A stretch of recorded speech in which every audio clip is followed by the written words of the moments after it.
you prepared to suffer to save your son? You have 5 minutes to cut off the last section of one of your fingers in front of the camera.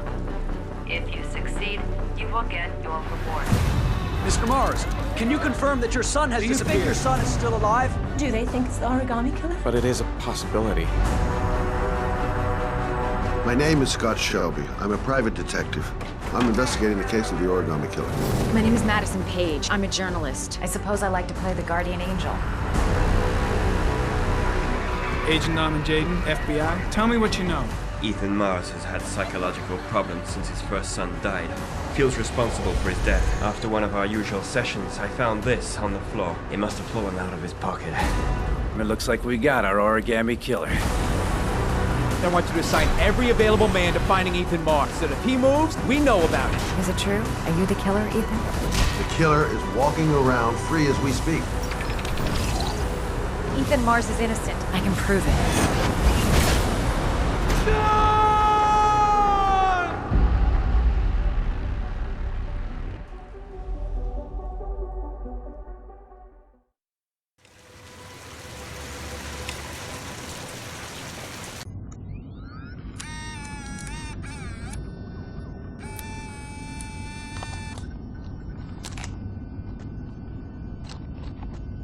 Go ahead, take a seat. Can you give me your name and your age, please? My name is Mary Smith. I'm 24. Have you ever taken any acting lessons, Mary? Not really. I couldn't afford it, but I watch a lot of films and I learn so much by watching them. Have you shot anything recently? I've had a few bit parts, little things here and there, nothing very serious for the moment. I'm always too tall, too short, wrong hair. There's always something wrong with me. Okay. Have you learned your lines? Yes. Let's get started. Mark it, please. Casting Heavy Rain, actress Mary Smith, take 1. And action. The first time I saw you, I knew you were the one. I thought these things only happened in the movies, you know? The pounding heart, the sweaty hands, and the shaky legs. I was coming out of the theater, and it started pouring heavy rain, so there I was, soaking wet, teeth chattering, freezing cold, and then you came up to me. You looked at me straight in the eyes and you said, "Need an umbrella, miss?" You sent me flowers for weeks and you said you'd love me forever. 3 months later, we were getting married. God, it sounds so stupid. It's such a corny romance. But real life, it never ends up being what you think it's going to be. You think it's going to be one big happy fairy tale. And then one day you wake up in an average little house, leading an average little life, and your real dreams are about paying the bills and maybe someday getting a bigger TV. And you realize that maybe that wasn't the life you were dreaming of. You realize maybe things could have been different. And maybe I actually could have lived with all of that, but then one day it all just stops. It starts with something small. A little lipstick on a collar, a few nights when you come home a bit late. At first I tell myself that I'm crazy, that you would never do such a thing. But just to ease my mind, one night I follow you as you leave the office. I follow you to the CD hotel where you meet the girl. And then my whole world falls apart.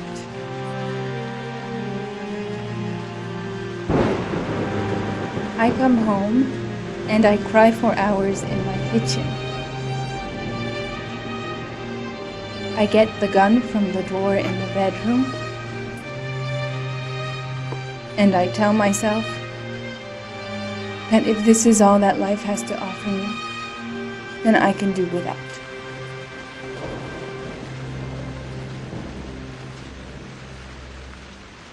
But then I change my mind. After all, I'm not the one who's cheating. So, quietly, I wait for you to come home, sitting in my average little kitchen.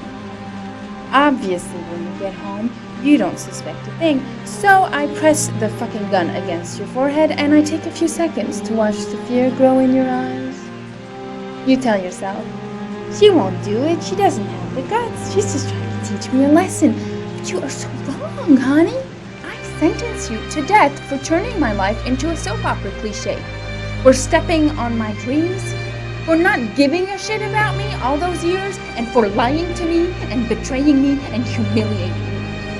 I'm making an example out of you for all the assholes out there who think they can keep on fucking us over and over. Goodbye, my love.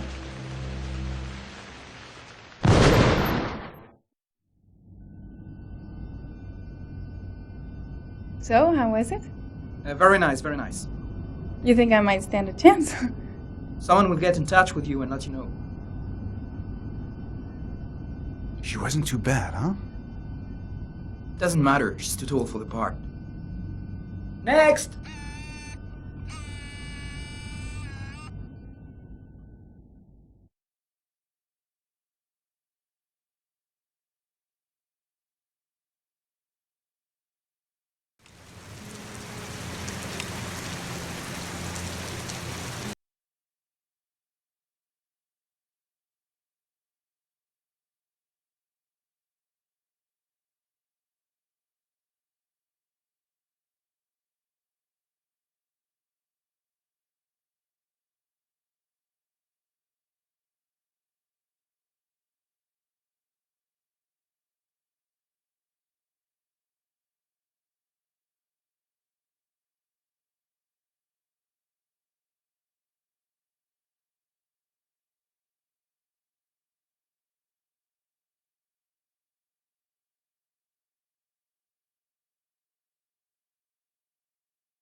badge or something, Mr. J?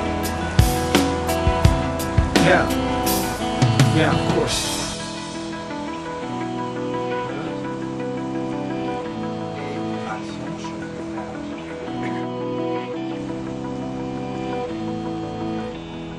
Check. You can pass.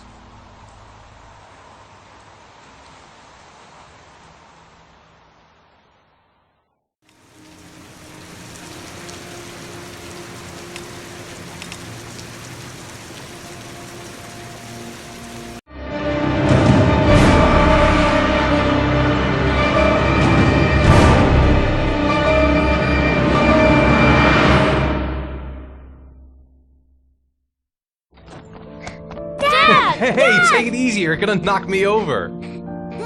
So this is your big day, huh? Am I grown up now? 10 years old, that's not exactly grown up, but you're getting there. So, could you just give me a name for the camera? My name is Pascal Langdale. What is the text that was given to you? I have Norman, Jaden, and Ethan as well. Sean may be dead in a few hours. He wants to test me. He wants to punish me for Jason's death. I'm the one who should have died. I wanted to save him. I would have done anything to give my life for his, but I couldn't. Not a day goes by that I don't see his face. Now, Sean has got nothing to do with that, nor do any of the other children. This has to stop. You've got to hand yourself into the police. Look, if I hand myself into the police, I lose all chances of finding Sean. They'll question me, but I won't be able to tell them anything because I don't know anything. I don't know what happened. Ethan, you may have killed those children. You don't know what you're capable of. You must hand yourself in. I have to save Sean at all costs. He may be a prisoner somewhere, and I'm the only one who knows where. If I have to face up to all these trials to prove to myself that I love my son, then I'll do it. Ethan, it's crazy. You have to hand yourself in. I'll hand myself into the police when I have found Sean. Now, don't... Promise me you won't inform on me until I have found my son. Recent report indicates that the police are now treating this as another kidnapping. Obviously, Hello there, time is running sweetheart. out fast for the What can I do investigators for trying you? to find the child. I'd like a room. I'm Michael Nettie for ICN. For you? Anything. That's for sure. I'm 25, been modelling for 5 years. I didn't mean to get into modelling at all. I was scouted on the street, I was shopping with my mum. The last time I saw him, he was watching a convoy of trucks going by. I was about 50 yards away, and he suddenly turned and looked at me, locked on my eyes, and I didn't realise what was happening straight away. I heard cries from behind me, everyone started running in slow motion. I just remained motionless, locked on his gaze. I hadn't noticed the detonator in his hand. Your vast experience hasn't prevented 8 victims from being murdered. Fucking asshole! Blake, if you've got a better plan, I'm willing to listen. Don't be shy. I'm all ears. Yeah, Leon Ockenden, Can you tell me a little bit what you've done recently? The last thing I did a thing called Richard the Lionheart for the BBC. Corda confessed. You beat him all night to make him talk. He would have confessed to Kennedy's assassination if you asked him. Your confession is a heap of shit. Corder is not the Origami Killer.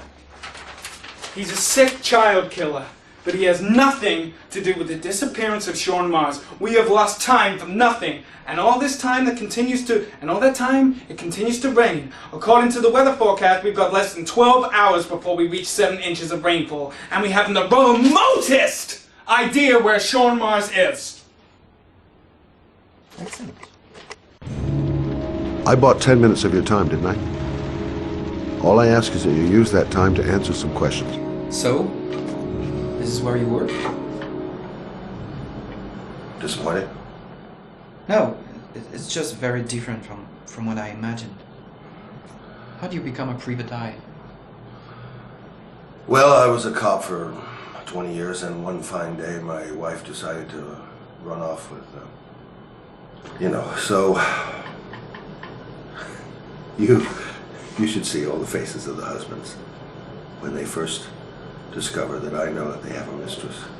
It's like a little kid, their hand caught in a cookie jar. I could have tripled my salary.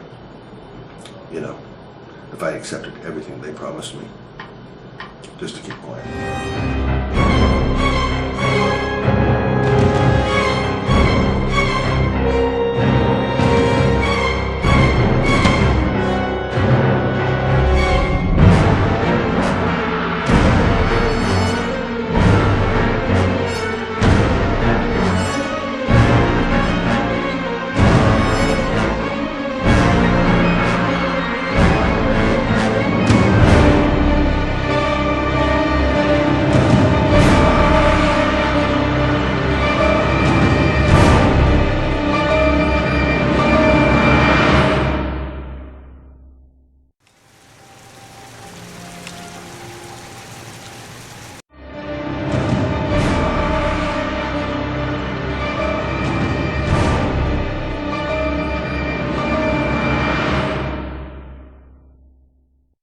In an experience like Heavy Rain, I believe the music plays a very, very important role, and we know that, but we rediscover that at each game.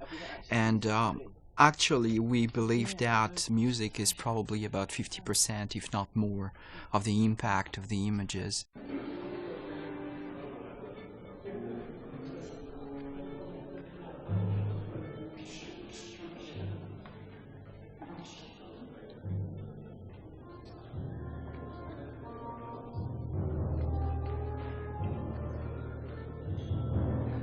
Biggest challenge with music in a title like Heavy Rain is the non-linear nature of the piece. So many actors told us that it was like the work of 3 to 4 movies, and regarding the music, it's exactly the same. It's as much work as 3 to 4 movies because of the non-linearity of the game. So at the same time you got big volumes to record, but at the same time you want to keep the same intention, the same intensity and the same emotion in every single track in the game. So that's what the focus has been so far, and I'm really pleased with the result. It was a bit, bit difficult at the beginning, but at the same time easy because I knew David before, so I know what he likes and what he doesn't like. So for me, it's a good start. When you already have, a relationship with a director, you save time.